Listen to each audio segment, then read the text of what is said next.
ఇవాళ ప్రజాభవన్లో టీపీసీసీ కార్యవర్గ సమావేశం నిర్వహించనున్నారు. మధ్యాహ్నం సీఎం రేవంత్ రెడ్డి అధ్యక్షతన జరగనున్న సమావేశంలో ఎమ్మెల్యేలు, ఎంపీలు, పార్టీ జనరల్ సెక్రటరీలు హాజరు కానున్నారు. ప్రభుత్వ నిర్ణయాలు, పార్టీ కార్యక్రమాల సమన్వయంపై చర్చించే అవకాశం ఉంది. రుణమాఫీ, ఉద్యోగ నోటిఫికేషన్లు, ప్రస్తుత రాజకీయ పరిస్థితులపై ఈ సమావేశంలో చర్చించనున్నారు.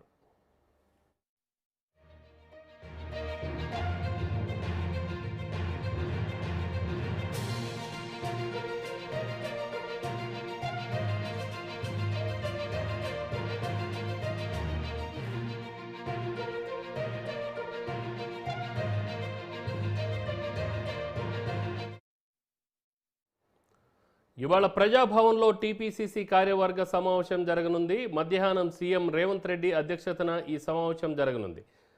ఎమ్మెల్యేలు, ఎంపీలు, పార్టీ జనరల్ సెక్రటరీలు ఈ కార్యక్రమంలో హాజరు కానున్నారు. ప్రభుత్వ నిర్ణయాలు, పార్టీ కార్యక్రమాల సమన్వయంపై చర్చించనున్నారు. రుణమాఫీ, ఉద్యోగ నోటిఫికేషన్లు, ప్రస్తుత రాజకీయ పరిస్థితులపై ఈ సందర్భంగా చర్చించనున్నారు.